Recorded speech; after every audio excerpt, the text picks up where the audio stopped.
Question number 3 of the Fab 5 questions is a direct follow-up to question number 2. So you remember question number 2 is, I'm curious, what is most important to you in your new home purchase? Question number 3 immediately follows and you say, I'm curious, what does that look like to you? Or you can rephrase it a bit and you can say, I'm real interested in knowing what that looks like to you or how you will know when that happens.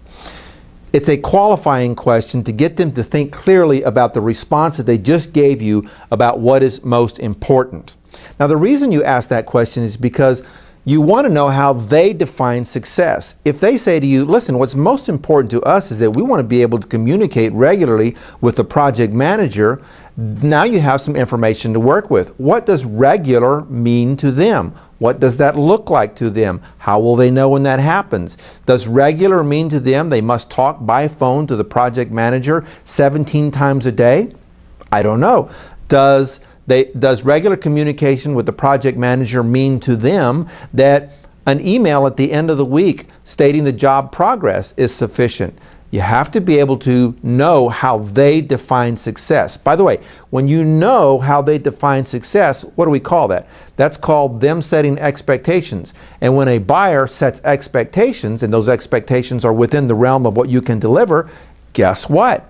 You're meeting expectations. If the buyer says to you, listen, I'd like to be able to communicate with the project manager at least twice a day, once by email and once by text or by phone is perfectly fine, and your project manager delivers 4 times a day because he gives great service and he really cares, guess what just happened? He exceeded customer expectations. So don't assume that you know how they define success, or don't assume that you know what is most important, what it looks like to them. Ask a qualifying question, a follow-up question, and that is, listen, I'm curious, what does that look like to you? How will you know when that happens? What experience will you have? What will you see, feel, touch? Some qualifying questions to find out how they define success.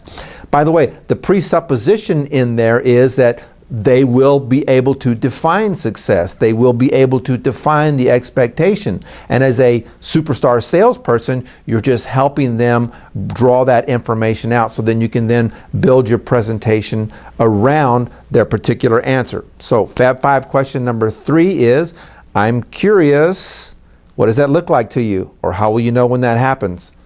Fab 5 question number 4 coming up shortly.